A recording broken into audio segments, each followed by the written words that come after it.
इस समय मैं अपने मामा के खेत में खड़ा हूँ और उनकी सोयाबीन देखने आया हूँ। उनके लड़के के साथ हूँ और उसका कहना है कि भैया अगर इस साल जिस तरह से सोयाबीन पकी है, अगर पूरी घर ले गया तो ये बम्पर उत्पादन होगा। मालवा क्षेत्र हमेशा से अतिवृष्टि और अनावृष्टि से तो बचता रहा है, लेकिन किसानों की समस्याएं कभी खत्म नहीं होती। एक सबसे बड़ी समस्या आप किसान फेस कर रहा है घोड़ा रोज या नील गाय की। इस लहलहाती फसल पे अगर वो एक बार अपने 50 और 60 के झुंड के साथ अगर गुजर जाएंगे तो इसे चौपट करने में उन्हें सिर्फ 1 या 1.5 मिनट भी लगेगा। इतनी ज्यादा तादाद है और इतना बड़ा जानवर है कि किसी भी खेत में, लहसुन का खेत हो, आलू का खेत हो, प्याज का खेत हो, या बात करें भी अगर इस सोयाबीन में से भी निकल जाएगा तो जहां जहां झुंड का पैर पड़ जाएगा वो फसल फिर आगे कभी खड़ी नहीं होगी।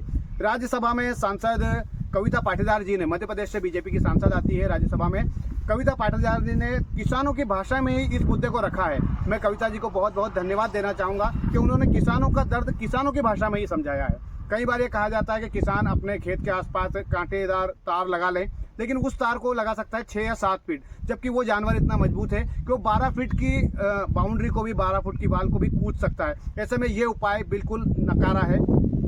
तो मेरा सभी से जिम्मेदारों से, सरकार से निवेदन है, जिम्मेदारों से निवेदन है, पक्ष से निवेदन है और विपक्ष से भी निवेदन है कि किसानों की इस बड़ी समस्या के लिए एक्सपर्ट की राय ली जाए। घोड़ा रोज यानी नील गाय को कैसे किसानों से दूर किया जाए, उनकी फसलों को चौपट होने से कैसे बचाया जाए।